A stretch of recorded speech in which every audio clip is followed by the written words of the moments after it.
What's the most inaccurate thing your child has ever been taught in school? 1. My son was in the 4th grade when his science teacher called me, furious that he had been disrespectful in class. I asked her what had happened. She said, I was teaching the students the difference between mammals and fish. I told them that sharks are mammals and whales are fish. He interrupted me and told me I had made a mistake. I, of course, told him I was right, and he said, "Who gave you a diploma?" I told her I would talk to my son about his rudeness. I then called the principal and made an appointment to meet with both him and the teacher. In the meeting, I asked her to repeat her story, and she did, still insisting that whales were fish and sharks were mammals. The principal just shook his head and said, and I hired her.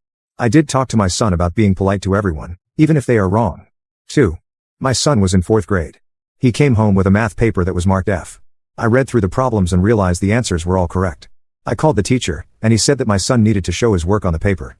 I replied that he didn't show his work because these problems were easy and he did them all in his head. I told him that if he wanted to take off some points for not explaining, that was one thing, but an F was completely unacceptable. In the course of the conversation, the teacher said, "Your son needs to recognize that 2 plus 2 does not always equal 4. I almost choked on my drink, spitting it out as I thought, I think it does always equal 4. The teacher went on a long rant about how he was an engineer who quit to teach math, and that I probably couldn't understand something so complex, but that he could write some computer modeling to show that 2 plus 2 did not always equal 4. I took a deep breath, thought, thank you for mansplaining, and said, interestingly enough, my career is as a systems engineer. I spend my days creating and running computer models. I can assure you that if you input the same data each time, you will get the same result, i.e., 2 plus 2 will always compute to 4. It's only if you change the input data that you will get a different result. Of course, then that would be a new algorithm and not the original 2 plus 2. At that point, I knew 4th grade math was going to be a lost cause for my gifted and talented 10-year-old, so I told him to complete the work accurately and not worry about the grade. 3.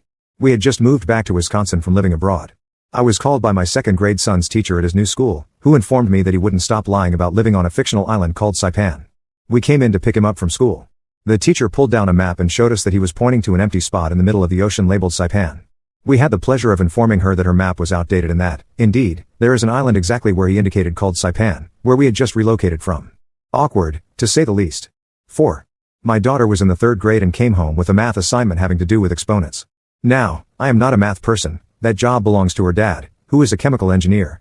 I did notice, however, that she appeared to have confused the term cubed as being to the 4th power instead of the 3rd. When I pointed this out, she insisted vehemently that her teacher had taught her cubed was to the 4th power that very day. So, though my head was exploding, I could see that there was no point in arguing with her. It was time to hand this educational debacle over to the chemical engineer. My husband also did his best to convince our darling daughter that cubed is indeed to the 3rd power, but to no avail. At this point, she was very upset and tearfully said, "Daddy, if I do it the way you say, I will get it wrong, and I don't want to get it wrong." Her father assured her that her answer was correct and told her that if she had any problems, he would have her back. We expected that to be the end of it. The next day, she came home with red marks on her homework and an "I told you so" attitude. "See?" she said as she handed me the paper. My next step was to call my husband and explain the current state of affairs. He sent a very polite email to my daughter's 3rd grade teacher, outlining some basic math facts for her review.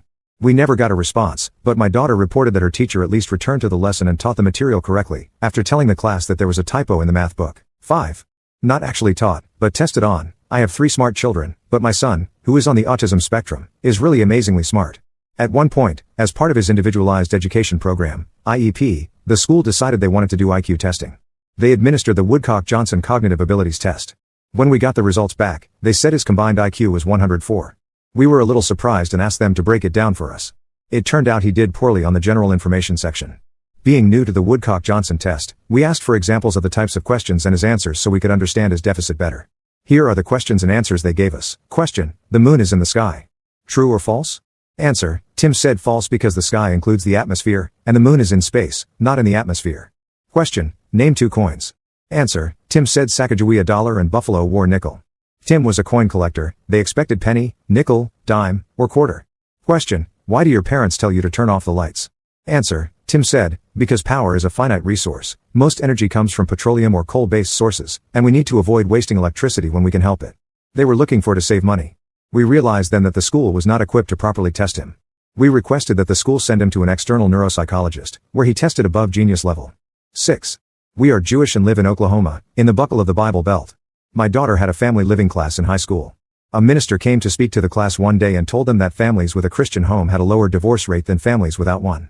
This was significant to me since I was not Christian and was divorced. I called the school principal and asked him to provide documentation proving that Christian families had a lower divorce rate. The principal said he would be glad to have a rabbi come to talk to the class. I told him it was not necessary to have a rabbi talk to the class. I had no problem with a minister speaking to the class as long as he did not give incorrect information to students in a public school to promote his own religion. The principal said he would get the documentation from the minister. The principal called me back 3 weeks later and said that the minister was unable to provide documentation to support what he had told the class. After multiple phone calls and pressure from me, the principal had the minister return to the school, speak to the class, and retract what he had said about Christian families having a lower divorce rate. 7. My daughter's 4th grade teacher took a dislike to her and tried to use her position to undermine her. She sent her home with a note saying she was going to be assigned to the class for slower students because she was obviously incapable of managing mathematics. Just the day before, her math teacher, a different teacher, had sent her home with a report showing that in the computer-taught math curriculum, she was doing college-level math work, in the 4th grade. We showed up at the principal's office, livid, and explained the situation. The principal brought in the teacher, who started in with the whole "I know it can be difficult to accept it when our children are not as capable as others." I took out the report from her math teacher and held it about 3 inches from the principal's eyes. She took the report, read it, and asked us to wait outside for a bit. After a short wait, she came out and asked whether we wanted the teacher fired or just wanted our daughter placed in a different class. We opted for the latter and asked that she monitor the situation since, if the teacher was willing to do it to our daughter, there might be other students being miscategorized out of spite as well. My daughter is now nearing 30 and has worked for nearly a decade for a major manufacturer as a mechanical engineer. I'm still angry about it. The inaccurate lesson that teacher tried to teach her was that no one would stick up for her, so she had better knuckle under. That was inaccurate as hell, now, wasn't it?